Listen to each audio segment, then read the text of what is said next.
หลายอย่าง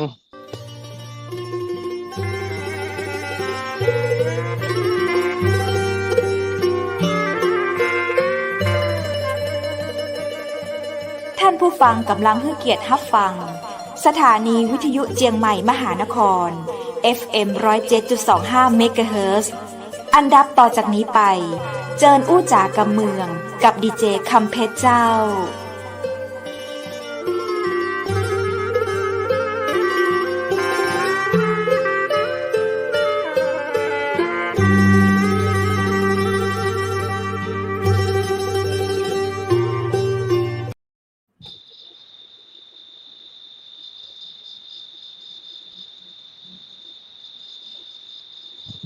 สวัสดีเจ้าสวัสดีคุณผู้ชมที่ฮักและก็เป็นหาทุกคนทุกท่านนะเจ้า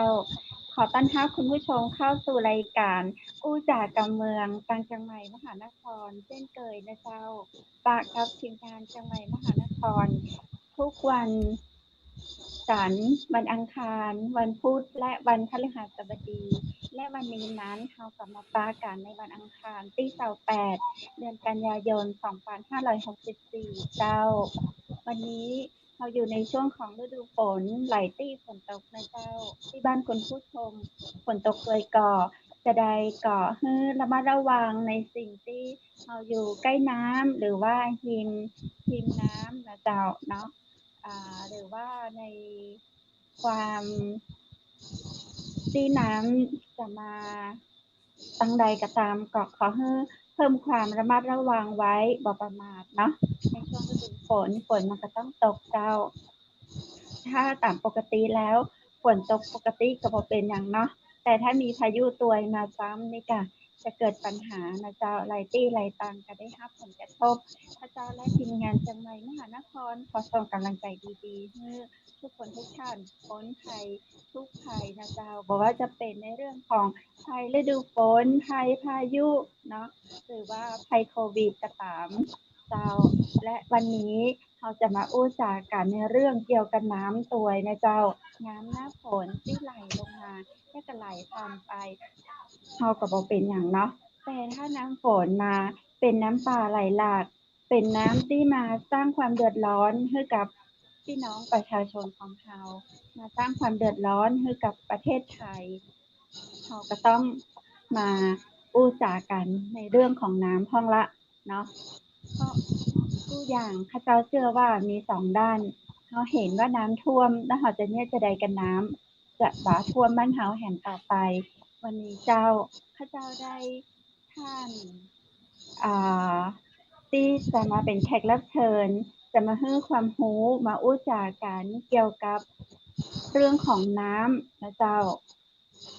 ในหัวข้อโครงการเพิ่มปริมาณน้ำต้นทุนให้เขื่อนภูมิพลจากจังหวัดแม่ฮ่องสอนและจังหวัดตากโดยอาจารย์เสถียรแต่ยาปัจจุบันท่านเป็นครูบำนาญและเป็นผู้นำเนาะผู้นำพี่น้องประชาชนหลายเรื่องที่มีความสัมพันธ์ที่ดีให้กับชุมชนพระเจ้าเห็นก็ลงใน Facebook ส่วนตัวของเพิ่นบ่อยๆนะเจ้าทางทีมงานเขาก็เอามาแชร์อยู่บ่อยๆน่าสนใจอยู่หลายเรื่องแต่วันนี้นั้นทีมงานขอท่านมาอู้จาในเรื่องของน้ำเชิญปะกับท่านเลยดีกว่าเนาะสวัสดีเจ้าสวัสดีอาจารย์เสถียรแต่ยาสวัสดีครับอาจารย์ครับสวัสดีดีเจเจ้าครับสวัสดีครับครับผมและพี่น้องประชาชนทุกคนครับที่เข้ามารับฟังชมรายการนี้นะครับเป็นรายการที่ดีมากเลยขอบคุณนะเจ้าแต่เสียงอาจารย์เบาไปหน่อยเจ้าครับจริงๆไม่ใช่ผู้ทรงอาวุธอะไรหรอกครับเป็นชาวบ้านคนหนึ่งที่เกษียณมาแล้วมาอยู่ในพื้นที่ เห็นสภาพปัญหาเรื่องน้ำท่วมน้ำแล้งอะไรมันเพราะว่าเรามาเห็นตรงนี้แล้วก็อยากมีความคิดเห็นว่าน่าจะมีอะไรสักอย่างที่จะช่วยในการพัฒนาเปลี่ยนแปลงตลอดทั้งการนำน้ำมาใช้ลักษณะอย่างนี้ครับเจ้าข้าเจ้าเห็นน้ำท่วมเนาะเห็นก็กึดเหมือนกันว่าอย่างหน้าฝนน้ำท่วมหน้าแล้งเฮาแห้งแล้ง เขาน่าจะมีการจัดระบบเรื่องของน้ำจากหน้าฝนเอาไว้ใจหน้าแล้ง ครับ อาจารย์มีความเห็นจะใดเจ้า ก็ขอออกตัวกันนะวันนี้พูดในนามประชาชนคนหนึ่งชาวบ้าน เจ้า ที่อยู่ใกล้นาอยู่กับใกล้แม่น้ำยวมนะครับ อ๋ออยู่ใกล้แม่น้ำปวยเจ้า ผมมีบ้านมีที่อยู่ในสวนนะตอนนี้ไม่ได้อยู่ในเลียงมาอยู่ในสวนตรงนี้ แต่เห็นสภาพอะไรอย่างที่มีความคิดว่า มันน่าจะมีอะไรปรับเปลี่ยนให้สภาพน้ำที่มันขาดแคลนหน้าแล้ง และก็หน้าฝนมาท่วมไร่ท่วมนาโดยเฉพาะถนนหนทางครูบาอาจารย์กับเราพี่น้องชาวบ้านที่อยู่บนดอยบนเขาเนี่ยถูกน้ำพัดถนนตัดขาดอะไรเนี่ย วันนั้นผมก็มีโอกาสได้เข้าไปร่วมประชุมในคณะกรรมาธิการเคลื่อนที่ประชุมสัญจรที่จังหวัดแม่ฮ่องสอนสมัยท่านผู้ว่าสืบศักดิ์หรือมั้งครับผมนำเสนอจริงๆผมก็พูดเรื่องการศึกษานั่นแหละมีส่วนมากที่เข้าประชุมก็มีกรรมการหมู่บ้านเป็นนายกอบตนายกอบจและกำนันผู้บ้านเพื่อที่สูงอายุก็พูดเรื่องไอ้น้ำท่วมน้ำแล้งและก็ไฟฟ้าไม่พออะไรเนี่ยแม่ฮ่องสอนไฟดับไฟขาดไม่พอใช้ในอำเภอแม่เสลียงอำเภอสมเมยอำเภอแม่ลาน้อยเนี่ยผมมาคิดได้เรื่องเนี้ยเพราะว่าเคยมีโครงการสร้างเขื่อนสารวินสร้างเขื่อนน้ำยวมมาแล้วเมื่อเกือบ20 ปีแล้วมั้งก็เลยคิดได้เลยผมเลยเสนอในที่ประชุมคณะกรรมาธิการสิ่งแวดล้อมธรรมชาติและพลังงานในวันนั้นเป็นว่าเราเอาเรื่องนี้เข้ามาทบทวนนี่คือพูดเรื่องของความเป็นมาก่อนนะครับก็เลยเขาได้รวมทำประชาคมกับคณะทำงาน ซึ่งตอนนั้นทั้งกรมชลประทานทั้งเป็นเจ้าภาพนะกระทรวงเกษตรกรแล้วก็ไปจ้างบริษัทจ้างคณะอาจารย์จากมหาวิทยาลัยนเรศวรมาทำการวิจัยแล้วก็มีส่งคุณวุฒิที่สมาคมวิจัยก็ได้ไปร่วมหลายจุดหลายที่นะครับก็ได้แสดงความคิดเห็นหลายอย่างแล้วก็พี่น้องประชาชนกับทุกจุดที่มาร่วมสัมมนากันมาทำประชาคมกันนะส่วนมากก็เห็นดีเห็นเพราะว่าผลกระทบก็มีสามารถแก้ไขได้อันนี้พูดแบบชาวบ้านนะเจ้าคืออาจารย์บำนาญเป็นอาจารย์บำนาญก็พี่ก็เป็นชาวบ้านข้าเจ้าก็เห็นว่าอาจารย์อยู่กับชุมชนอยู่กับพี่น้องประชาชนดังนั้นก็ต้องเข้าใจแล้วก็รู้ความต้องการและก็ปัญหาของประชาชนอยากเห็นอยากเอาน้ำจากแม่น้ำยวมมาใช้เกิดประโยชน์สูงสุดกว่านี้นี่ก็จะปล่อยทิ้งลงไปลงน้ำสารวินหนีลงไปรุ่นลงทะเลอย่าเปล่าประโยชน์อยากให้นำให้เจ้าเปิ้นได้ทำการวิจัยมาแล้วก็ได้ทำเปิ้นหอครับคือความเป็นมาตั้งแต่2560ถึง61นะก็มีการเอาโครงการน้ำยวมเนี่ยเข้ามาทบทวนมีการศึกษาทบทวนตั้งแต่ปี2560-61แล้วล่ะซึ่งมีผู้เชี่ยวชาญและก็มีอาจารย์จากมหาวิทยาลัยนเรศวรมีรองศาสตราจารย์ดร.เดชเนี่ยหลายคนที่เคยไปร่วมกันกับพันเอกอะไรจำชื่อไม่ได้ละนะหลังจาก61มาแล้วก็2561ถึง62นี่ก็ปรับสร้างโครงการเลยนะครับ2561-62นี่ก็สำรวจออกแบบโครงการเพิ่มปริมาณน้ำต้นทุนให้เกิดประโยชน์ของจังหวัดแม่ฮ่องสอนและจังหวัดตากที่จริงตรงนั้นมันเหมาะพอดีนะมันเป็นช่องแคบน้ำยวมที่ลงไประหว่างภูเขาทั้งสองด้านแล้วก็เป็นเขื่อนธรรมชาติน้ำไม่สามารถล้นออกไปได้คือมันเลยจากศูนย์อพยพของพี่น้องชาวกะเหรี่ยงที่อยู่ตรงนั้นศูนย์แม่ละมา2 กิโลครับ2 กิโลไม่เพราะอยู่ทั้งหลังทั้งท้ายเขื่อนที่ขึ้นมานี่จะเป็นเขื่อนธรรมชาติโดยมีภูเขาทั้งสองข้างน้ำตามปริมาณน้ำเนี่ยไม่ถึงไม่ท่วมหรอกก็จะมีดีซะอีกนะเพราะว่าจะกั้นเขื่อนแล้วเอาน้ำส่งไปที่เขื่อนภูมิพลเฉพาะหน้าฝนเท่านั้นจะสูบเฉพาะหน้าฝนตามงานวิจัยที่สรุปมานะ ส่วนหน้าแล้งนี่น้ำไม่พอจะไม่เอาไป ดีซะอีกสำหรับคนไม่เสถียรคนสุดเมยที่น้องชาวแม่ฮ่องสอนเพราะว่าหน้าแล้งไม่มีน้ำเลยสามารถเดินข้ามได้สบายเลยล่ะน้ำยวมเนี่ยนะแต่ถ้าได้เขื่อนตรงนี้มาเนี่ยผมคิดว่าจะมีประโยชน์น้ำก็จะขึ้นมาได้ใช้ตลอดแล้งตลอดฝนอ่ะจะปลูกผักปลูกข้าวปลูกข้าวโพดปลูกหอมกระเทียมอะไรเนี่ย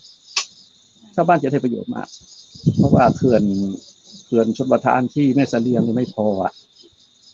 เพราะว่าใช้ได้ตั้งหลายนั่นน่ะไม่พอถ้าได้เขื่อนน้ำตัวนี้มาเนี่ยมันจะสามารถเก็บกักไว้ตามอ่างต่างๆเป็นสาขานำน้ำมาใช้ได้สบายเลยผมคิดว่างั้นนะอันนี้ความคิดของผมนะแต่ชาวบ้านหลายคนก็มีความคิดคล้ายๆผมนะแต่ก็มีบางเมื่อก่อนไม่มีใครคัดค้านเนี่ยว่าตอนหลังมานี่พอตั้งไปแล้วจะลงงานจะทำจริงๆเริ่มมีแล้วเริ่มมีคัดค้านมาแล้วเริ่มมาแล้วปกติเจ้าเนี่ยอย่างมันก็ต้องมีเนาะถ้าเปิ้ลเห็นเขาเนี่ยอย่างเปิ้ลก็เฉยๆถ้าเปิ้ลเห็นเขาเนี่ยอย่างนะเจ้าอย่างก็เขาเจ้าก็เรียนหนังสือมาคุณครูก็มักจะบอกว่าคนที่ลงมือทำมักจะเจอปัญหาคนที่หยุดนอนอยู่บัดได้อ่ะจะบอกไม่ปัญหาคิดต่างเจ้าต่างจะไปแก้ดีที่จะแก้ปัญหาจะไปจุดปรับปรุงแก้ไขเจ้าเขาจะอ่านดูตามในเฟซในไลน์ก็ติดตามอยู่เนาะเพราะว่าเป็นการสร้างเขื่อนใกล้สถานที่เขาชอบแล้วก็เป็นประโยชน์กับประชาชนส่วนใหญ่ลองถามดูก่อนจะมาออกรายการนี้ส่วนใหญ่ก็เห็นด้วยเกือบตึงหมดนะเจ้าถ้าเหมือนแบบว่าเขาลองถาม10 คนก็จะมีแค่คนเดียวที่ยังงงอยู่ครับคือผมเอาข้อมูลตัวนี้มาเผยแพร่ให้ประชาชนได้ทราบมาตลอดนะแต่ตอนหลังนี่ผมไม่ได้เขียนหรอกผมคิดว่ามันจะเรียบร้อยไปแล้วเพราะว่าทางคณะรัฐบาลก็ดูเห็นชอบชอบโดยเฉพาะรัฐมนตรีท่านรองนายกที่เป็นรัฐมนตรีดูแลเรื่องน้ำเรื่องอะไรก็มันก็เห็นชอบเลยนะเมื่อไม่กี่วันมานี้ทางคณะกรรมการสิ่งแวดล้อมไปเรียบร้อยแล้วแต่ตอนนี้ก็ไม่รู้นะผมก็เลยเอาข้อมูลเก่าตรงเนี้ยที่เคยเขียนมาแล้วเนี่ยมารีไลน์มาเขียนอีกทีนึงอยากให้ชาวบ้านประชาชนทั้งหลายเนี่ยได้ข้อเท็จจริงอยากเห็นข้อเท็จจริงมันได้ข้อมูลที่เป็นจริงนะครับแล้วก็ไปตัดสินใจกันเองอยู่ที่ชาวบ้านอยู่ที่ประชาชนจะตัดสินใจเองผมก็มีหน้าที่เขียนก็เขียนเอาข้อมูลที่คณะอาจารย์คณะผู้เชี่ยวชาญวิจัยมาแล้วเนี่ยแล้วก็ถึงขั้นจะลงมือ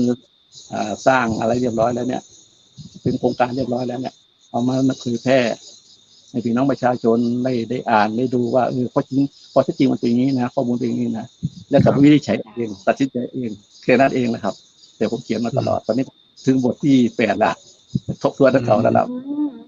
ครับเก่งมากเลยก็อย่างวิสัยทัศน์เรื่องเก่าที่เราเคยทำมาแล้วไงก็เลยเขียนได้ข้อมูลก็ดีเกือบไม่มีข้อมูลนะผมลบทิ้งไปหมดแล้วพอดีไปได้ข้อมูลเก่าจากทางอาจารย์จากมหาวิทยาลัยนเรศวรส่งมาให้ส่วนหนึ่งครับครับอาจารย์ครับผมถามนิดนึงครับจะมีด็อกเตอร์เปิ้ลมาอู้ในด้านน้ำของเชียงใหม่ด้วยเนาะคุณวุฒิครับอาจารย์ครับผมถามนิดนึงอย่างจำนวนต้นไม้หรือจำนวนป่าไม้เนี่ยมันเกี่ยวกันกับเรื่องของน้ำด้วยไหมครับยิ่งว่าหมายถึงว่าถ้าจำนวนต้นไม้มันเยอะหรืออะไรอย่างเงี้ยมันจะช่วยในการเก็บกักน้ำอะไรได้ดีหรือเปล่าครับครับอันนี้ที่วิจัยที่ทำโครงการไปครอบคลุมหมดเลยครับทั้งป่าไม้ทั้งสิ่งแวดล้อมทั้งหลายต้องระบบนิเวศด้วยเพราะว่าจะต้องขุดเจาะอุโมงค์จากที่สูบน้ำที่บ้านศพเงาเนี่ยลงไปสู่บ้านเรือที่อ่างเก็บน้ำของเขื่อนภูมิพลที่ทางฮอดครับ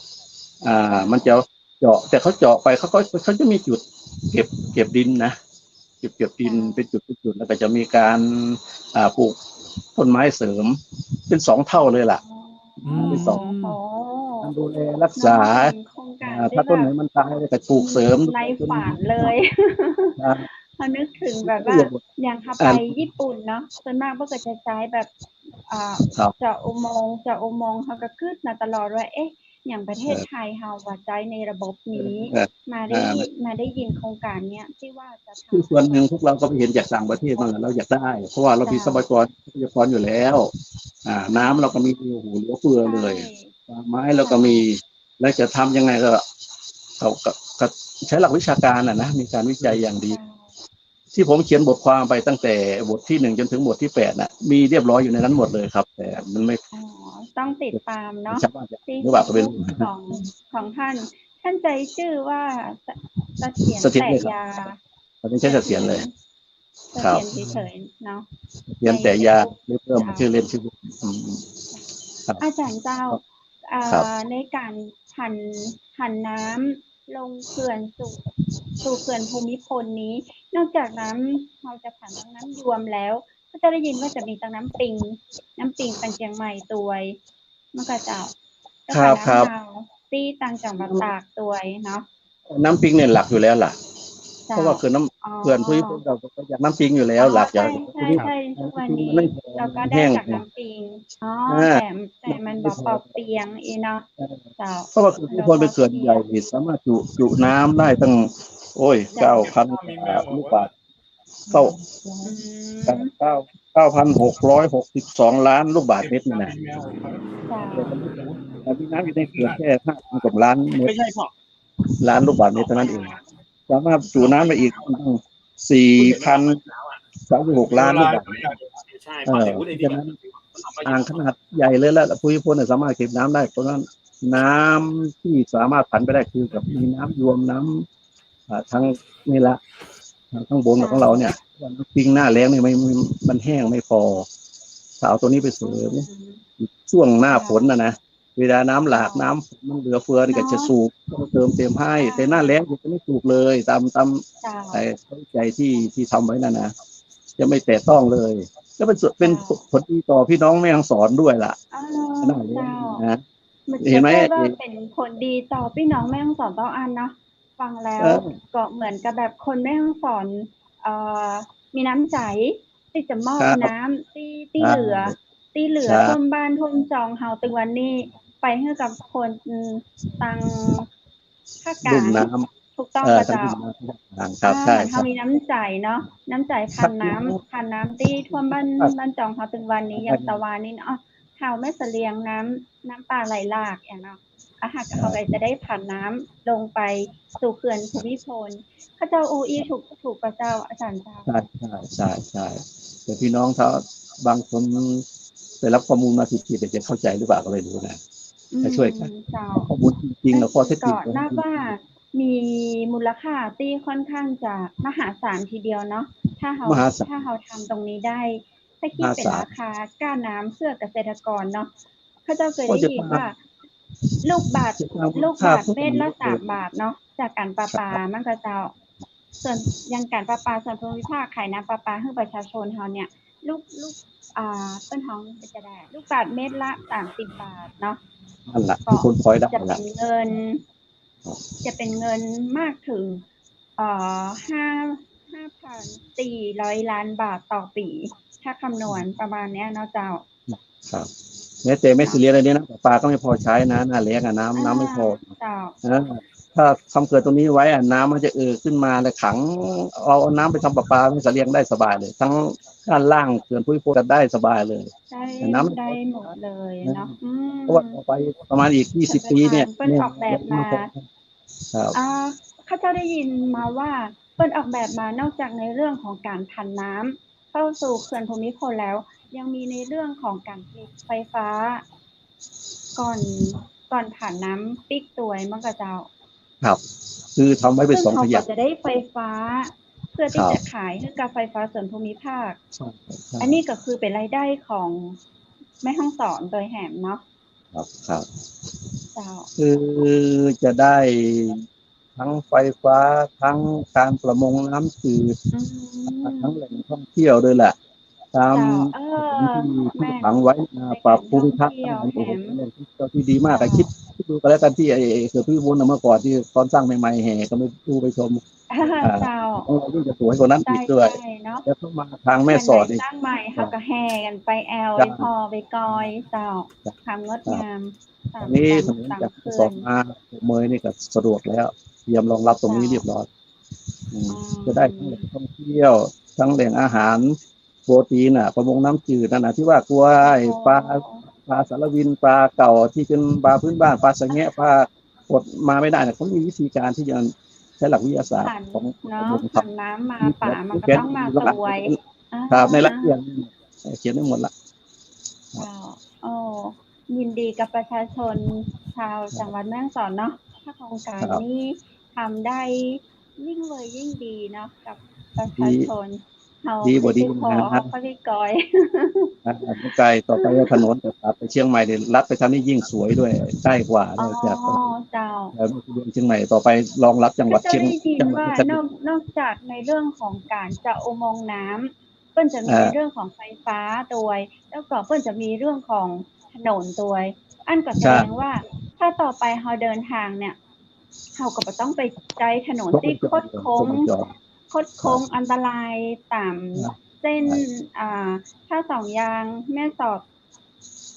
เราสา ออก มารถ ไปนี่ออกไปที่ ใช้เส้นทางลอดอุโมงค์ได้ตัวเลย ใช่ก็เจ้า ครับ อ๋อเนาะเข้าท่าดี ดี เนาะ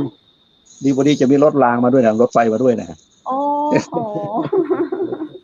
อ้าวมันเป็นไปได้บนถ้าเราทำตรงนี้ว่านะรองรับเลยนะเดี๋ยวเป็นเรื่องมหัศจรรย์เลยนะถ้ารถไฟเข้ามาถึงแม่ฮ่องสอนแม่เสลียงเนี่ยรองรับจังหวัดแม่เสลียงต่อไปมีโอกาสได้เป็นจังหวัดแม่เสลียงด้วยถ้าทำตรงนี้ เนาะเจ้า แหล่งท่องเที่ยวมงน้ำจืดการคมนาคม แล้วกับปรับภูมิทัศน์โดยเฉพาะการในฟื้นฟูเรื่องไอ้ทรัพยากรธรรมชาติป่าไม้ที่ถูกทำลายเนี่ยสามารถทำได้เลยเขามีแผนรองรับหมดเลย เจ้าร ายละเอียดอยู่ในนั้นที่อาเขียนมา เจ้า ตามโปรแกรมแล้ว ไปกับคน ตามโปรแกรมแล้วน่าจะเสร็จอย่างเงี้ยเห็นภาพอะไรได้ประมาณเมื่อไหร่อะครับผม มีภาพ ยากที่จริงตามแผนเนี่ยมันเลยแผนมันเลยนะ เอาเลยแผนเลยกำหนดมาแล้วเหรอครับเลยแผน ตำรวจที่จะต้องสร้างทำมันนั่นนะจริง เพราะอย่างนะเจ้าติดโควิดกัน ก็ทั้งโควิดด้วยส่วนหนึ่งทั้งเรื่องการเมืองด้วยส่วนหนึ่งฟังดูนี่นะ อ๋อ เจ้า แต่โครงการทั้งหลายเรียบร้อยหมดแล้วแผนผังเขียนไว้เรียบร้อยหมดแล้วงบจะใช้เท่าไหร่ประมาณ70,000 กว่าล้านอะไรเนี่ยแล้วใครจะมาร่วมลงไม่ใช่ว่าให้จีนมาลงทุนนะเนี่ยอันหนึ่งปล่อยข่าวกันว่าจีนจะมาสร้างแล้วจะเอานี่อะไรไปต่อรองกับพม่าจะได้สร้างเขื่อนสารวิน แล้วเอาไฟฟ้าขายประเทศไทยเอาน้ำมาขายประเทศไทยมันคนละเรื่องเลยตรงนั้นน่ะไม่ ข่าวเท็จมั้งอ่ะอันนี้คือข่าวปลอ แต่ มเนาะ ดูในของจริงอ่ะ เฟกนิ จริง ว กับของปลอ เจ้าม กัน ครับ พูดไปเลยครับพูด ไปเดียวมันอย่างต้องมีเนาะไข่เปิ้นจะเนี่ยอย่างจะต้องมีเฟกนิวมา เราจะแท้จริงเอาของเอาข้อเท็จจริงมาคุยกัน อาจารย์ครับผมถามนิดนึงแล้วอย่างนี้เราได้มีการหมายถึงว่าเรื่องของประชาพิจารณ์นะครับ อย่างนี้ชาวบ้านตรงนั้นเนี่ยเขาเห็นด้วยกับตรงนี้ยังไงบ้างครับผม ครับที่ทำประชาพิจารณ์มานี่ทำมาตั้งแต่เริ่มแรกนะผมจะเอาเรื่องนี้ไม่ให้ดูนะตอนแรกนี่การดำเนินการทำประชาพิจารณ์มีทั้งหมดนะครั้งที่หนึ่งเนี่ยนะการประชุมปฐมนิเทศโครงการวันที่29 พฤศจิกายน 2561นะที่ห้องประชุมที่ว่าการอำเภอศพเมยจังหวัดแม่ฮ่องสอนครั้งที่หนึ่งแล้วเกี่ยวกับโครงการนี้มันจะมีอยู่3 งานมีงานเขื่อนน้ำยวมและอาคารประกอบอันหนึ่งนะงานที่2ก็คืองานสถานีสูบน้ำบ้านศพเงาและอีกงานหนึ่งคืองานอุโมงค์และถังพักน้ำไปทำเวทีประชาพิจารณ์มาหมดละนะครับครั้งแรกก็ไปทำที่วันที่12 กุมภาพันธ์ 2562ไปทำที่ว่าการอำเภอศพเมยจังหวัดแม่ฮ่องสอนนะครับมีผู้เข้าร่วมนี่46 คนจากตัวแทนที่คัดมานั่งคุยกันแล้วครั้งที่2นี่ก็วันที่12 กุมภาพันธ์ก็ที่ว่าการอำเภอศพเมยก็มีผู้ร่วมประชาคมนี่ก็55 คนนะครับแล้ววันที่13 กุมภาพันธ์ กุมภาพันธ์นี่ที่ว่าการอำเภออมก๋อยจังหวัดเชียงใหม่เพราะว่าอุโมงค์มันจะผ่านอมก๋อยนะครับ อ๋อ เขาบางคนรู้กันทำประชาวิจารณ์คณะก็มีตัวแทนต่างๆ ที่ได้รับผลกระทบนะส่วนมันเป็นป่าไม่มีบ้านชาวบ้านแบบตรงนั้นนะเอาตัวแทนมา2 คนครับเป็น ที่ว่ากระทบนี่กระทบจะใดเจ้าอาจารย์ กระทบในกับเรื่องเนี่ยระบบนิเวศนี่แหละอันนึงนะส่วนเจาะอุโมงค์เนี่ยก็จะทำเป็นจุด3 จุดและดินตรงนั้นจะมีวิธีการทำเขื่อนทำอะไรให้ดินสไลด์ปลูกต้นไม้อะไรมีในแผนนั้นหมดละนะครับด้วยนะที่เขียนไปมีรูปมีอะไรให้ด้วยนะครับถ้ามีเวลาอยากพูดสักครั้งหนึ่งนะอยากเอารูปภาพนั้นมาขึ้นเขียนให้ดูด้วยครับ ตะกี้เหมือนเขาเจ้าได้ยินว่ามีมาตั้งแต่สมัยที่ท่านศึกจากท่านตอนนั้นท่านเป็นในอำเภอหรือว่าเป็นผู้ว่าพอดีเขาประชุมคณะกรรมาธิการสิ่งแวดล้อมพลังงานสัญจรที่แม่ฮ่องสอนที่ห้องประชุมโรงเรียนห้องสอนศึกษาก็เลยเข้าร่วมประชุมด้วยเขาเชิญฝ่ายปกครองมาทั้งนายกองค์การบริหารส่วนจังหวัดกำนันผู้ใหญ่บ้านนายอำเภอทั้งหมดนั่นแหละเข้าประชุมเข้าไปนี่อยากไปเสนอเรื่องการศึกษาเรื่องพัฒนาการศึกษาแหละพอดีนึกขึ้นได้โครงการเนี้ยโครงการสร้างเขื่อนน้ำสารวินเขื่อนน้ำยวมอะไรเนี่ยมันมีเขื่อนน้ำยวมที่น่าจะทำได้ก็คิดว่านะจะได้เสนอนี่เข้ามาเพราะว่ากำนันผู้ใหญ่บ้านองค์การบริหารส่วนจังหวัดทั้งหลายกับเดือดร้อนเรื่องไฟฟ้าไม่พอน้ำท่วมบ้างน้ำแรงบ้างอะไรก็เลยเสนอว่าทั้งนั้นเราแก้ปัญหาแบบยั่งยืนได้ไหมผมขอเสนอโครงการเอาโครงการในน้ำยวมมาทบทวนหน่อยได้ไหมเป็นว่า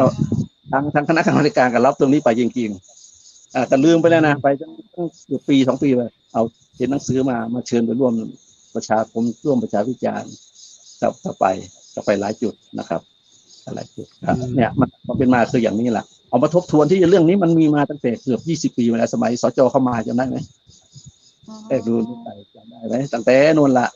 ตอนนั้นผมเป็นผู้บริหารอยู่ที่สำนักงานการประถมศึกษาอำเภอศพเมยตอนนั้นเป็นกิ่งอยู่ผมอยู่ศพเมยนี่9 ปีรู้ทุกดอยทุกหย่อมเลยละเมื่อก่อนเดินอย่างเดียวอยู่ตั้งนั้น9 ปีรู้สภาพปัญหาทั้งหลายหมดเลยครับ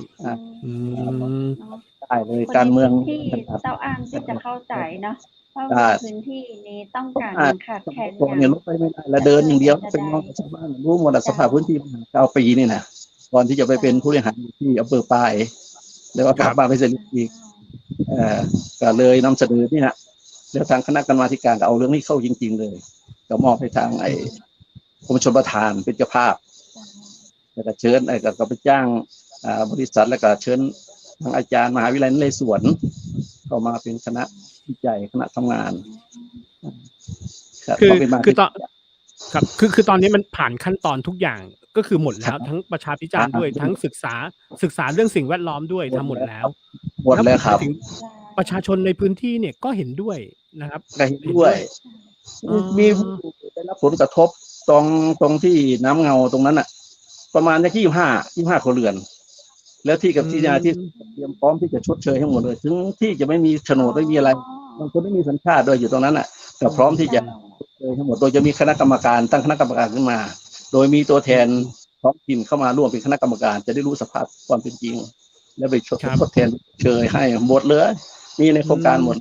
แทนหมดเรียบร้อยครับทั้งการแก้ปัญหาสิ่งแวดล้อมด้วย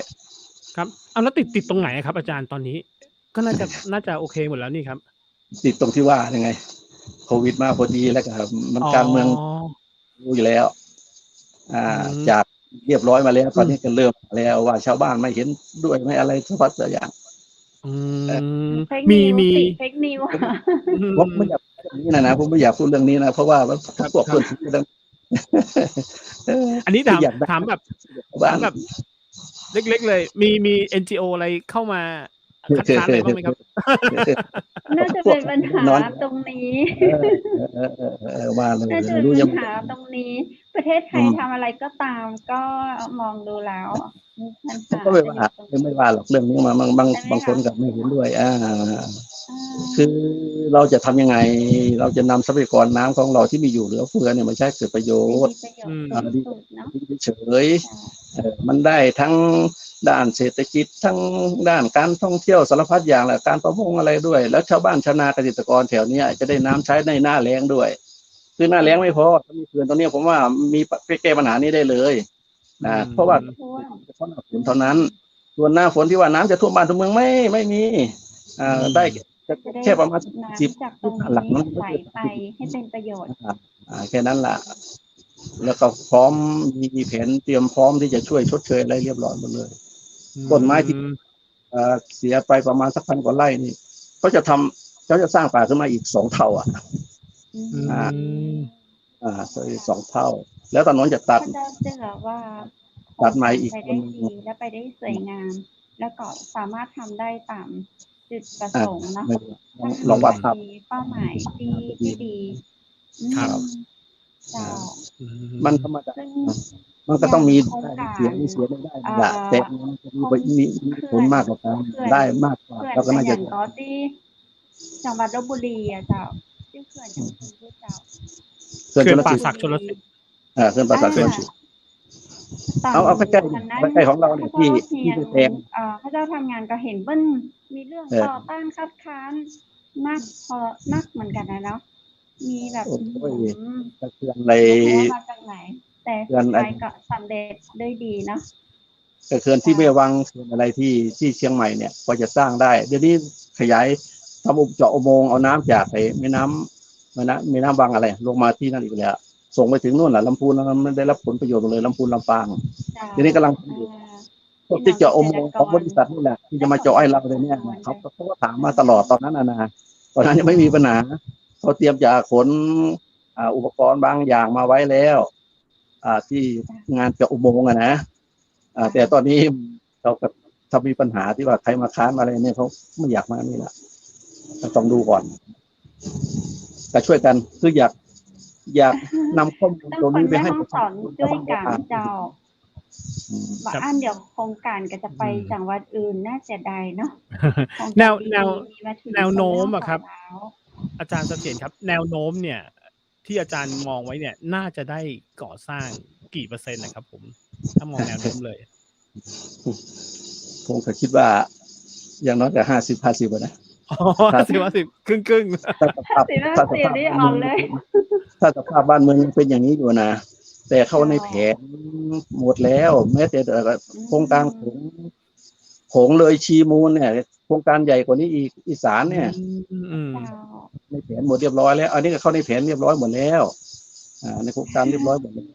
แล้ววันนั้นก็ผ่านวันที่5 กันยายนก็ผ่านกรรมการสิ่งแวดล้อมไปเรียบร้อยแล้วEIA ก็ผ่านเรียบร้อยหมดแล้วแต่ข่าวว่าทางรัฐมนตรีอนุมัติแล้วเนี่ยเซ็นโครงการเรียบร้อยไปแล้วเพราะว่าได้ข่าวตรงนี้มากับเอาละทีนี้การเมือง ต้องมองเห็นประโยชน์ส่วนรวมไว้ก่อนนะครับ แต่ละราย เพราะคู่วันนี้ เขียนไปนะ พอแล้วแบบน้ำเขาก็ถูกปล่อยไหลไปบ่ได้เนาะ ทิ้งเฉยๆไม่เกิดอะไรเลย ปล่อยไปบ่ได้อ่ะเนาะ เราจะเก็บน้ำ ที่กรมชลประทานเป็นคือโครงการดี มีฝนหน้าเลี้ยงแล้วก็จะไว้ใช้เขาไม่แตะต้องเลยหน้าเลี้ยงเนี่ยถ้าน้ำไม่พอเนี่ย ครับ คือจะ ในความคิดของอาจารย์เสถียรนะครับบอกว่าจริงๆแล้วไอ้เรื่องของการบริหารจัดการน้ำเนี่ยจริงๆตอนนี้มันยิ่งกลายเป็นความจำเป็นอย่างมากเลยใช่ไหมครับยิ่งสถานการณ์น้ำท่วมตอนนี้ด้วยอย่างเงี้ยยิ่งถ้าเรามีอะไรที่มันบริหารจัดการน้ำดีๆมันจะช่วยแก้ปัญหาเรื่องนี้ด้วยหรือเปล่าครับได้มากเลยล่ะผมว่าปัญหาใหญ่ของประเทศไทยเนี่ยโดยเฉพาะทางอีสานก็จะได้ไม่ท่วมอีสานพื้นที่ราบพื้นที่เกษตรโอ้โหเหลือเฟือเลยมหาศาลเลยแต่น้ำอย่างเดียวถ้าแก้ปัญหาเรื่องน้ำได้ในอีสานนี่นะผมเลยชีมูลสำเร็จเนี่ยนะโอ้โหอีสานต่อไปเนี่ยรายได้เศรษฐกิจจะดีกว่าทุกภาคเลยพูดเลยเหมือนกันแม่งสอนในทรัพยากรธรรมชาติมีเยอะเลยป่าไม้เขาโอ้โหสวยงามเราต้องขายธรรมชาติโดยเฉพาะทรัพยากรน้ำเนี่ยมีแม่น้ำสาขาเยอะแยะเลยไหลลงสารวินไหลลงแม่ยวมเนี่ยทางโน้นก็ไหลแม่น้ำปลายสามารถทำได้หมดแล้วล่ะ แต่ทีนี้มันจะผ่านตรงนี้เป็นไปไหมนั่นนะใช่ครับในอย่างนี้ครับอาจารย์ครับผมเคยเข้าไปศึกษาพวกนี้ด้วยเหมือนกันเนี้ยผมเคยได้ยินเนี้ยอย่างบางทีที่เราบอกนะครับปลูกป่าคืนเป็น2 เท่าเนี่ยในความเป็นจริงเนี่ยอันนี้ถามแบบตัวแทนเลยในความเป็นจริงมันเป็นไปได้ไหมครับปลูกป่าคืนเป็น2 เท่าเป็นไปได้ครับเดี๋ยวนี้แมงสอนเนี่ยนะถ้าปลูกป่าเนี่ยนะไม่ต้องปลูกในสวนตัวเองในไร่ตัวเองนี่แหละนี่แหละคือมรดกให้ลูกนั่นแหละปลูกไม้สักเนี่ยนะสัก10 กว่าไร่20 ไร่นี่สบายเลยเดี๋ยวนี้กำลังจะได้ผลละที่ปลูกงวดนั่นนะใช่กำลังเราเรื่องปลูกป่าด้วยส่วนหนึ่งเราไม่ทิ้งเรื่องนี้ก็สำหรับคนที่เหนือเพราะว่ามรดกให้ถูกไม้สักครับถ้าจังหวัดไม่เสลียงไม่เป็นจังหวัดไม่เสลียงนะคนจะแห่มาเที่ยวนี่เด้อแต่ผลกระทบของสัตว์ป่านี่ไม่มีใช่ไหมครับผมตอนนี้สำรวจหมดครับทำการวิจัยเรียบร้อยดีซะอีกจะป้องกันไม่ให้คนเข้าไปทำลายสัตว์ป่ากลับกลายเป็นผลดีซะอีกธรรมชาติที่อยู่ในนั้นจะอุดมสมบูรณ์กว่าเก่าอีกด้วยงานวิจัยครอบคลุมหมดเลยครับทั้งเรื่องสัตว์ป่าทั้งเรื่องธรรมชาติป่าไม้ทั้งเรื่องต้นน้ำน้ำห้วยน้ำคลองอะไรเนี่ยครอบคลุมหมดเลยแม้แต่ระบบที่ว่าจะเกิดผลกระทบทั้งด้านเสียงทั้งด้านฝุ่นละอองอะไรเนี่ยมีวิธีป้องกันแก้ไขปัญหาได้หมดเลยครับขอทำขนาดถ้าปล่อยให้ทำได้ไม่มีใครมาขวางนี่นะตอบไม่เสลียงพูดถึงจังหวัดไม่เสลียงเลยนะสุขเบย์จะเลิศแน่ครับพยายามจะรักษาสุขภาพไว้อย่ารอดูจะได้ทันได้เห็นแต่คืออยู่ในส่วนของอำเภอศพเมยเนาะอยู่ในอำเภอศพเมย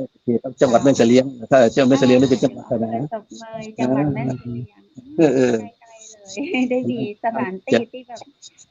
กำลังเสนอตั้งอำเภอ1 อำเภอ1เป็นชื่อจังหวัดแม่เสลียงมีอย่างหน้าแอลเดี๋ยวเขาเจ้าจะตอบแบบคนหนึ่งเขื่อนนะคนนี้ชื่อหรือยังเจ้าอาจารย์เจ้าในโครงการนี้มีชื่อก็คือน้ำยวมนั่นแหละจะชื่อว่าเขื่อนน้ำยวมเมื่อก่อนเนี่ยใครก็ไม่เคยรู้นะว่าเป็นเขื่อนน้ำเงาไม่ใช่เขื่อนน้ำเงาเขื่อนน้ำยวมเพราะว่าน้ำเงาลงมาถึงน้ำยวมก็เรียกว่าศพเงายวมลงไปถึงไอ้แม่น้ำเมยเขาเรียกว่าศพยวมแม่น้ำเมยไหลไปถึงสารวินก็เรียกว่าศพเมยไปประกอบการก็เรียกว่าไปพบน้ำไปพบกันไปพบกันโครงการน้ำยวมเพราะว่ามันเป็นแม่น้ำยวมน้ำเงามันลงมาหาแม่น้ำยวมและเขื่อนตรงนั้นที่สร้างเขื่อนเป็นเขื่อนทั้ง2 ด้านธรรมชาติเลยแหละไอ้ภูเขาทั้ง2 ด้านนั่นนะป้องกันออกนั้นได้อย่างดีเลยละเขื่อนตรงนั้นเพราะว่าตรงนั้นเรือผ่านไม่ได้เลยนะเป็นโขดหินน่ะเป็นแต่ถ้าหน้าฝนมันโหน้ำเนี่ยขึ้นเกือบถึงภูเขาเลยละโอ้โหขึ้นอย่างนั้นเลยนะครับแต่นี้คงไม่ถึงขนาดนั้นหรอกมันตัดทำลายทั้งต้นน้ำทั้งน้ำรวมทั้งเมลเราน่าจะมาทำโครงการตรงนี้ให้มันสำเร็จนะพี่น้องประชาชนทั่วประเทศเลยล่ะจะได้ผลประโยชน์ตรงนี้ตั้งแต่ภาคเหนือจนภาคกลางนั่นแหละได้การท่องเที่ยวน้ำนี่ได้ประโยชน์มากเลยละของเราทั้งน้ำประปาน้ำทำไร่ทำนาก็จะได้มีปลาเนาะการประมงน้ำซื้อโอ้ยต่อไปนี่สบายแล้วแม่งสอนเรียนสุดเลยโอ้โหถ้าได้โครงการนี้คืออะไรหลายอย่างเนาะที่ทำมาไฟฟ้ารับปลาที่สำคัญเกษตรกรประมงได้หมดเลยนี่อย่าให้ถูกหลอกครับแต่เท่าที่ฟังมาครับผมจริงแล้วมันก็เป็นโปรเจกต์เป็นโครงการที่ดีนะครับผมเพราะว่ายิ่งอย่างตอนนี้เราได้เห็นผลแล้วนะว่าโอ้โหถ้าไม่มีอะไรมากันเนี่ยน้ำไหลทะลักลงไปอย่างไวเลยเสียดายทุกวันนี้ที่น้ำไหลลงสารวินทิ้งไปเฉยลงทะเลนั่นแหละนะครับถ้ากันไว้น้ำจะได้ใช้ประโยชน์เอาเก็บน้ำไว้ใช้บ้านเราเลยครับ ไปได้ ใคร ครับผม ทำเองสร้างเองขายเอง ช่วยกันคิดว่าจะพึ่งพวกเราเนี่ยตัวหนึ่งช่วยประชาชนให้ชาวบ้านให้ประชาชนได้รับทราบข้อมูลที่แท้จริง ครับ ว่าประโยชน์ได้รับผลเสียมันเป็นไงบ้าง คือไม่ใช่ว่าจะประโยชน์อะผลเสียมันมีอะไรบ้างสามารถแก้ไขได้ไหมอะไรนะประโยชน์มันจะได้รับผลเสียไหมอะไร อืมครับ ก็ผมอยู่นี่นานตั้งแต่เป็นครูน้อยนุ่น อืมอืม เข้าหลัก7แล้วจะ70แล้วมันกี่เดือนนี่อ เดิ ยู่ ม นี่ตั้ง เดิมทีอาจารย์เป็นคนจังหวัดไหนคะ บางทีก็เป็นครูดอยเป็นครูขอนแก่นนั่นแหละ อื โอ้โห ม เป็นครูขอนแก่น6-7 ปีแล้วก็ย้ายมาปี25ปี25ก็อยู่ที่ป่าแปแล้วก็เป็นครูใหญ่แล้วคัดเลือกผ่านมาเป็นผู้บริหารสปอสำนักงานการประถมศึกษาแยกกิ่งสมเมยพอดีเขาให้มาอยู่กิ่งสมเมยอยู่ตั้ง9 ปี เลยได้หูแล้วก็เข้าใจเนาะว่าคนสมัยเขาขาด ปัญหา อย่าง รู้ ต้องการงาน รับได้เห็นนักรอยสายสมเมยเนี่ยไม่สเลียงสายเนี่ยนะครับก็อยู่เป็นครูเนี่ยมันถึงออกโรงเรียนตลอดไปหาครูบาอาจารย์ตลอดอยู่กับชาวบ้านจริงกับชาวบ้านน้องกับชาวบ้านมันก็เดินนอนบ้านนั่นแหละก็ช่วยกันครับช่วยประชาสัมพันธ์ให้ด้วย ที่ผม ยินดีจ้าถ้ามีโครงการดีๆจะอีนะเราก็ยินดีที่จะประชาสัมพันธ์ให้ถ้าพี่น้องประชาชนเขาบอกเข้าใจตรงไหนนี่ก็สามารถสอบถามได้ทางใดเจ้า อ๋อเบอร์โทรศัพท์ผมก็มี แล้วไอ้ในนั้นกับในบทความนั้นน่ะ ผมเอาเบอร์ของกรมชลประทานไว้นะ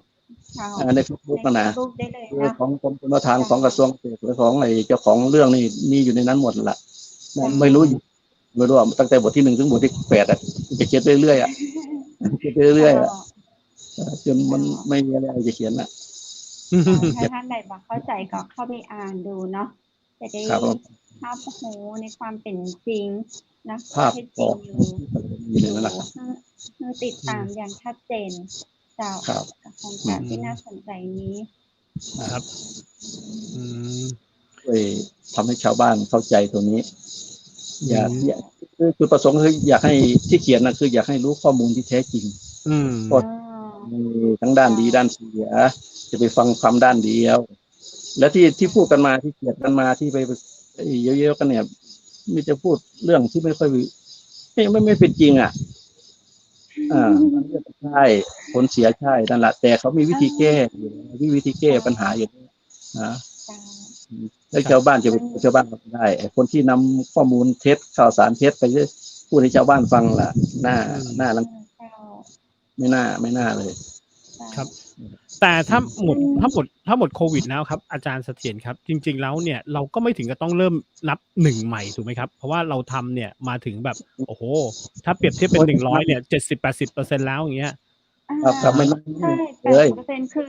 เหมือนสมาร์ทกิจที่แม่สอนแล้วเนาะคุณวูทุกอย่างคือผ่านแล้วถึงตอนนี้พร้อมโรงงานได้เลย ลงมือทำแล้ว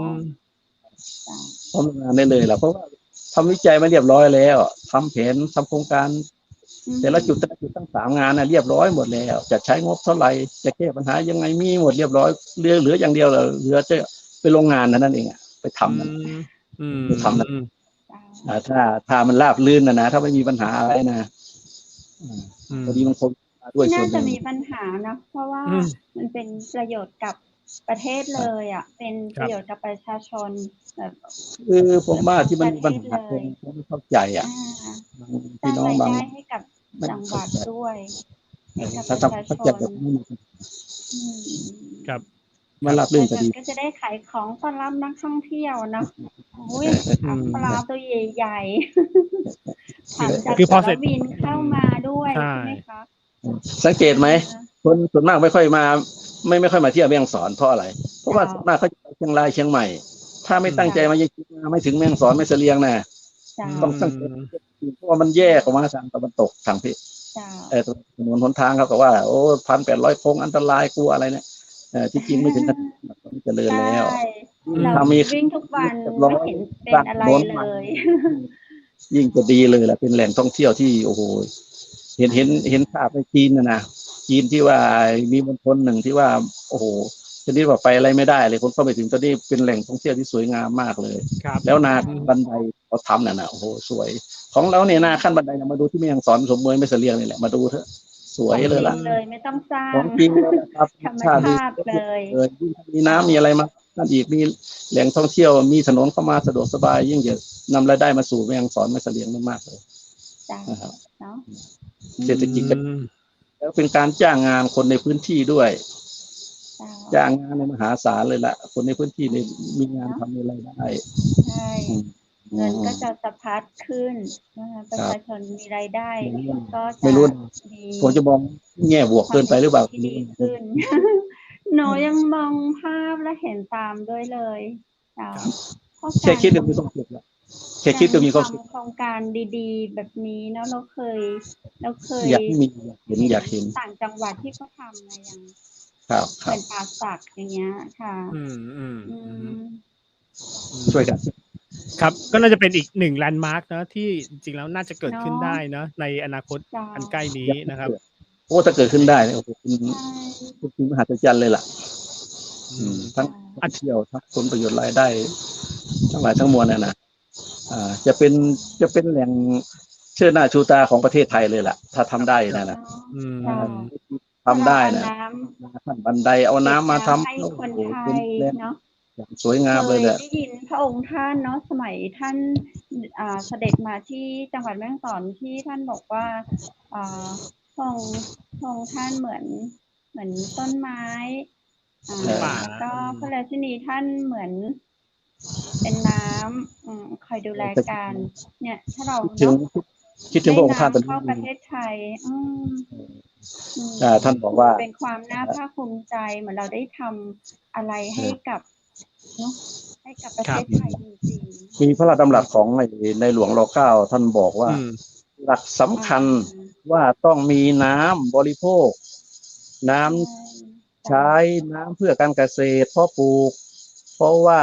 ชีวิตอยู่ที่นั่นได้ที่นั่นถ้ามีน้ำเพราะว่าชีวิตอยู่ที่นั่นถ้ามีน้ำอยู่ได้ ถ้าไม่มีน้ำคนอยู่ไม่ได้ ไม่มีไฟฟ้าคนอยู่ได้ แต่ถ้ามีไฟฟ้าไม่มีน้ำคนอยู่ไม่ได้เนี่ยความสำคัญของน้ำสำคัญกว่าไฟฟ้าตั้งแต่สมัยปู่ย่าตาทวดเนาะเราอ่านดูในประวัติศาสตร์เนี่ยบ้านเมืองจะอยู่ใกล้ริมแม่น้ำก็ต้องพึ่งน้ำ เขื่อนภูมิพลพระองค์ท่านเป็นหนึ่งในหลายล้านนั่นนะที่พระองค์ท่านส่งเสริมคือภูมิพลก็จะได้เนี่ยก็จะได้มาเนี่ยเป็นชื่อเขื่อนภูมิพล ครั เขื่ บ อนสิริกิติ์เขื่ ครั อบ น ยังคิดถึงเขื่อนอุบลรัตน์เลยที่ขอนแก่นที่บ้านนะเขื่อนอุบลรัตน์จะได้นี่โอ้โหยิ่งมันเป็นที่ราบด้วยเป็นนาเป็นในชาวบ้านด้วยก็จะเว้นคืนได้ก็อะไรได้หนักกว่านี้อีกยิ่งกว่านี้อีกอันนี้ยังมันเป็นผลกระทบทางระบบนิเวศนิดหน่อยเท่านั้นเองเพราะว่านาบ้านชาวบ้านไม่ค่อยมีเท่าไหร่ที่เขื่อนอุบลโอ้โหกว่าจะได้นี่นะเป็นหมู่บ้านครับท่วมไปทั้งเกือบครึ่งอำเภอ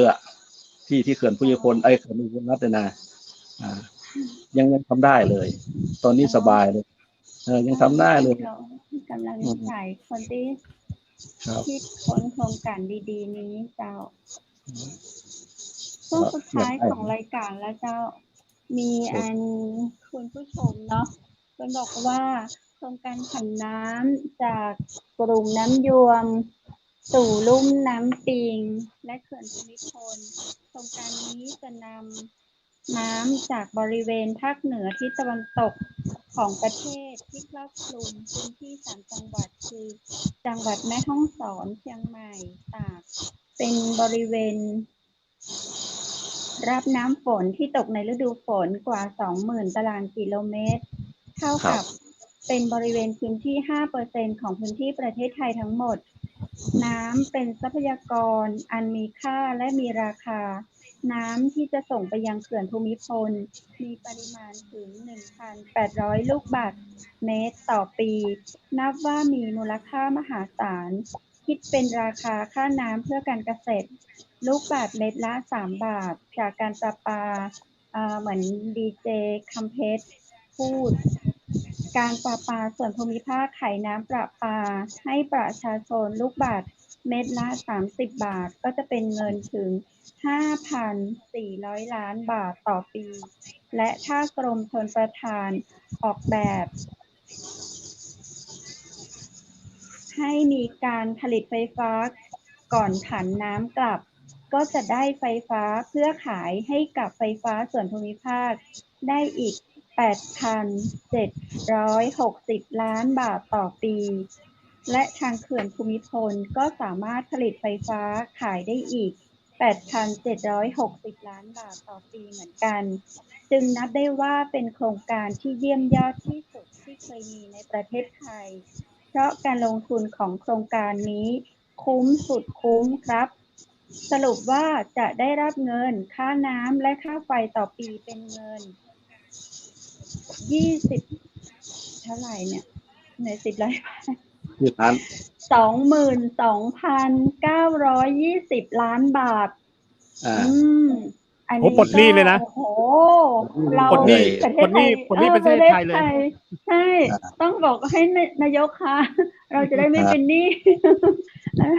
นายก ค่าไฟฟ้าได้ทั้งน้ำประปาทุกวันนี้น้ำของเราถูกปล่อยไหลทิ้งไปสู่ประเทศอื่น โดยเปล่าประโยชน์ การที่กรมชลประทานคิดโครงการผันน้ำจากกลุ่มน้ำยวมสู่เขื่อนภูมิพลนับว่าเป็นประโยชน์อย่างสูงสุด นับตั้งแต่กรมชลประทานทำโครงการมา โครงการคณะของเราชื่อโครงการพลังงานสะอาด เพื่อแม่ฮ่องสอนขอสนับสนุนโครงการนี้อย่างสุดความสามารถครับ ขอบคุณครับนี่ส่งมาจากโครงการพลังงานสะอาดเพื่อแม่ฮ่องสอนเจ้าต้องขอบพระคุณท่านเนาะแสดงว่าท่านติดตามชมเราอยู่เนาะท่านส่งมาจนอ่านแล้วตื้นตันใจเนาะแทนคนแม่ฮ่องสอนแล้วก็ประโยชน์ที่จะได้รับประเทศไทย เราช่วยกันสำเร็จ ฟังแล้วแบบระดับประเทศค่อนข้างจะยิ่งใหญ่เหมือนดีเจพูดบ่าตะกี้เนาะเขาจะได้ปลดหนี้ ยินดีจันนักเจ้าอาจารย์เจ้ากระช่วงสุดท้ายของรายการแล้ว วันนี้ทีมงานจากไม้มหานครนะเจ้าก็ต้องกล่าวขอบพระคุณท่านเดี๋ยวขอท่านมีอย่างอยากจะเพิ่มเติมกับเจ้าเดินเจ้าครับโครงการเพิ่มปริมาณน้ำแค่เอาน้ำไปให้เกิดประโยชน์อย่างเดียวมันเป็นประโยชน์มหาศาลที่พี่น้องประชาชนชาวจังหวัดแม่ฮ่องสอนจะได้รับทั้งจังหวัดตากทั้งจังหวัดเชียงใหม่ด้วยล่ะนะครับเพราะว่าทรัพยากรน้ำที่ไหลจากน้ำยวมลงสารวินเนี่ยไหลทิ้งลงทะเลอย่างเปล่าประโยชน์เลยเราบริหารจัดการน้ำอย่างไม่มีประสิทธิภาพเลยคือไม่มีประโยชน์เลยล่ะถ้าเราทำคุณตรงนี้สำเร็จเนี่ยครับเราสามารถผันน้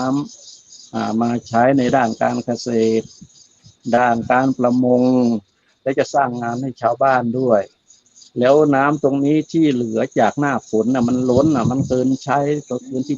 เราใช้แล้วก็ส่งไปให้เกินภูมิพลคือจะสูบเฉพาะช่วงหน้าฝนที่มีน้ำเหลือเฟือหรือถ้าน้ำในเกินภูมิพลเต็มแล้วถึงหน้าฝนก็จะคงไม่รบกวนถ้ายังน้ำยังทาง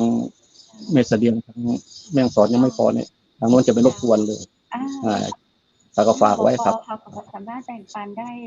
แต่ถ้าเรามีเหลือถ้าอยากรู้รายละเอียดเพิ่มอีกกลับไปดูในบทความที่ผมเขียนไว้นะแต่จะเขียนไปเรื่อยๆนะครับครับผมครับนำไปดูแค่ขอบคุณอาจารย์เจ้าขอบคุณอาจารย์เสียนมากครับมีอะไรจะให้รับใช้ก็บอกมาในเรื่องของโครงการดีๆจะอีนะเจ้าโอกาสหน้าถ้าพี่น้องประชาชนสนใจข้าเจ้าจะขอเชิญอาจารย์มาครับยินดีครับผู้จ่าแหมเนาะยินดีครับสำหรับวันนี้ขอบคุณนะเจ้าสวัสดีเจ้าสวัสดีครับขอบคุณที่รับฟังด้วยขอบคุณที่ฟังแล้วก็ชื่นอกชื่นใจนะเจ้าเนาะแต่พี่น้องประชาชนที่จะได้รับผลประโยชน์ในสิ่งที่มีโครงการดีๆเกิดขึ้นถ้าเป็นไปได้แต่ก็น่าว่าเป็นบุญอันยิ่งใหญ่เนาะที่เราจะได้สิ่งที่ดีๆค่อนข้างจะยากนะเจ้าแต่ละโครงการแต่ละงบประมาณที่จะถึงเปิ้นของจังหวัด ชายแดนนี่นะเงินค่อนข้างจะมายากนะเจ้ามันเดินทางมากว่าจะฝ่าฟันแต่ละจังหวัดมาถ้าโครงการนี้ผ่านได้แต่นี่โอ้โหสุดยอดเลยนะเจ้าข้าเจ้าก็ขอเป็นกำลังใจให้กับคณะทำงานเนาะเพราะว่าจะเป็นโครงการผ่านน้ำน้ำยวมน้ำแม่เงาเข้าสู่เขื่อนภูมิพลข้าเจ้ามองไปถึงว่าน้ำใสเนาะถ้าเรามีเราเหลือเฟือมันท่วมบ้านท่วมจองเราเนี่ยมาเป็นประโยชน์เลยซ้ำยังเป็นผลร้ายเราแบ่งปันเพื่อกับจังหวัดที่เปิ้นขาดแคลนถือเป็นน้ำใจถือเป็นการทำบุญด้านแหมด้านหนึ่งเนาะแต่ถ้าหน้าแล้งน้ำจากพี่น้องเกษตรกรเราบ่พอเราก็เอาไว้ใช้เนาะเมื่อใดที่น้ำเหลือใช้เราก็ค่อยแบ่งปันอย่างหน้าฝนเนี่ยเหลือแน่นอนข่าวแม่เสลียงออกเมื่อตะวันเซนข้าเจ้าเห็นตั้งช่องคุณสรยุทธออกข่าวบันแชร์กันน้ำท่วมแม่เสลียงน้ำท่วมแม่เสลียงมีคนถามข้าเจ้าว่าอยู่ตังใดเนี่ยเจอน้ำท่วมแม่เสลียงก็ข้าเจ้าอยู่ในเวียงแต่เป็นน้ำป่าที่ไหลหลากมานะเจ้าก็มีผลกระทบต่อพี่น้องของเราขอบคุณเจ้ามากนะเจ้าคนที่ถามมาด้วยความเป็นห่วงเป็นใยพี่น้องเจ้าคือว่าจังหวัดแม่เสลียงละว่าที่จังหวัดแม่เสลียงเนาะที่ได้รับผลกระทบเรื่องของน้ำท่วมนะเจ้าก็ได้มีตังทหารแล้วก็ส่วนที่เกี่ยวข้องคนกันน่าจะเข้าไปช่วยเหลือแล้วนะเจ้าข้าเจ้าก็เป็นกำลังใจให้ทำได้ก็คือเป็นสื่อกลางนะเจ้าเป็นสื่อประชาสัมพันธ์เป็นสื่อกลางเป็นกำลังใจนะเจ้าจะลงไปลุยน้ำใจเฟิ่นก็หมดแปะ ก็ขอให้มีโครงการชลประทานเกิดขึ้นกันละกันเนาะจะได้เป็นที่กักเก็บน้ำจะได้บ่ท่วมบ้านท่วมจองเฮาแหมก็ฝากกันไว้นะเจ้าโครงการดีๆจะไปฮื้อลูกมือเนอะคนแม่ห้องสอนเจ้ารวมถึงอันที่เพิ่งส่งมาตะกี้นะเจ้าโครงการพลังงานโครงการพลังงานสะอาดเพื่อแม่ห้องสอนในตัวนะเจ้าพระเจ้าขอสนับสนุนท่านขอเป็นแหมหนึ่งแรงและกำลังใจเนาะคุณผู้ชมเจ้าวันนี้เป็นสิ่งที่ดีมากเลยเป็นสาระที่บอยากทุกท่านทานหูไปเฉยๆอยากให้ทุกคนติดตามช่วยกดไลค์กดแชร์ช่วยกดส่งไปให้คนไทยเนาะทั่วประเทศต่างประเทศตัวเนาะเพิ่นจะได้รู้ว่าประเทศไทยเฮามีดีแล้วก็ควรเอาของดีออกมาเนาะไม่ต้องไปไปซื้อไปเปลืองสตางค์ซื้อของต่างประเทศละเนาะให้ได้มีสตางค์ใจมีวันนี้หมดเวลาของข้าเจ้าดีเจคำเทศและดีเจบูธและเจ้าทีมงานจังหวัดมหานครเฮาก็ขอส่งกำลังใจให้นะเจ้าเพราะว่าจะเป็นผลกระทบในเรื่องของดินฟ้าอากาศฝนตกน้ำท่วมหรือว่าจะเป็นการเพิ่มเชื้อโควิดในจังหวัดใดก็ตามข้าเจ้าและทีมงานก็ขอเป็นกำลังใจให้คนไทยทุกคนเนาะเราจะผ่านวิกฤตนี้ไปด้วยกันอย่าลืมนะเจ้าใครมีเรื่องราวหยังใครฮื้อตังรายการเอามาอู้จ๋าเอิ้นจ๋าบอกมาได้นะเจ้าตังรายการยินดีที่จะเป็นสื่อกลางเจ้าติดตามรายการแล้วก็เข้ามาอู้จ๋าในรายการเฮายินดีนะเจ้าซึ่งทีมงานจังหวัดมหานครเป็นทีมภาคประชาชนพี่น้องประชาชนทุกคนสามารถเข้าถึงได้โดยง่ายนะเจ้าตามวัตถุประสงค์เนาะสำหรับวันนี้นั้นข้าเจ้าและทีมงานขอขอบคุณสปอนเซอร์ใจดีนะเจ้าร้านครัวปิ่นโตเจียงใหม่ส่งอาหารในเมืองเจียงใหม่โทรสั่งได้นะเจ้าที่0818843354ยินดีบริการทั่วเวียงเจียงใหม่และขอขอบคุณทางอำเภอแม่เสลียงนะเจ้านอกจากแขกรับเชิญของเรามาอู้จ๋ามาจากอำเภอ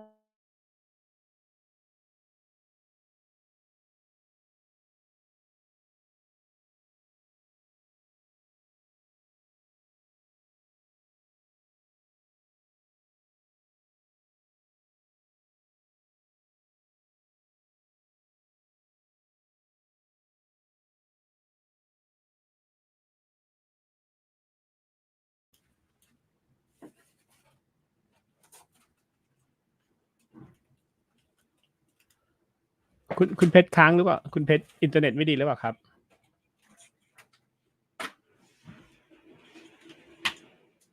คุณเพชรค้างหรือเปล่าคุณเพชรอินเทอร์เน็ตไม่ดีหรือเปล่าครับ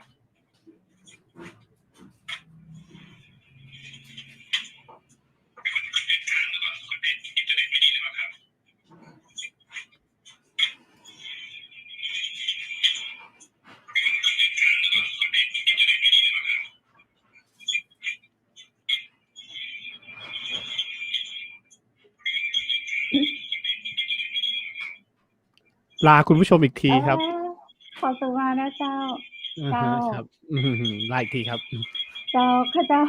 ขอสุมาคุณผู้ชมนะเจ้า เมื่อกี้นี่เน็ตเฮาน่าจะหลุดไปหน่อยหนึ่งนะเจ้า แต่ใดข้าเจ้าขอขอบคุณทางโรงแรมแม่เสลียงเวียงงามนะเจ้า เปิดบริการตลอด24 ชั่วโมง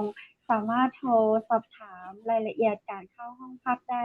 ที่เบอร์โทรศัพท์ 053-621-444 นะเจ้า และวันนี้นั้นข้าเจ้าขอขอบคุณชุดพื้นเมืองงามๆนะเจ้าจากร้านผ้าพื้นเมืองชุดไทยใหญ่แม่เสลียง ท่านใดสนใจสอบถามรายละเอียดได้นะเจ้าเปิ้นฮื้อเจ้าตัวยนะเจ้าจะซื้อก็ได้เจ้าก็ได้นะเจ้าเปิ้นมีผู้บริการเจ้าชุดงามๆซะอีเนาะข้าเจ้าใส่บางงามเต้าคุณผู้ชมสนใจกะทักไปที่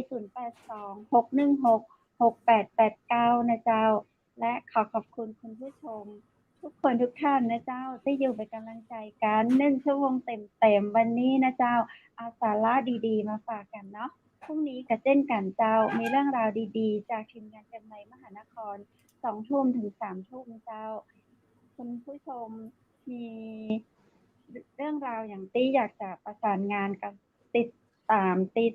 ต่อได้กับทีมงานเชียงใหม่มหานครได้ทั้งทาง Facebook ของเชียงใหม่มหานคร YouTube เชียงใหม่มหานครแล้วก็เพจเชียงใหม่มหานครนะเจ้าสำหรับค่ำคืนนี้ขอให้คุณผู้ชมทุกคนทุกท่านโชคดีและมีความสุขนอนหลับฝันดีราตรีสวัสดิ์เจ้า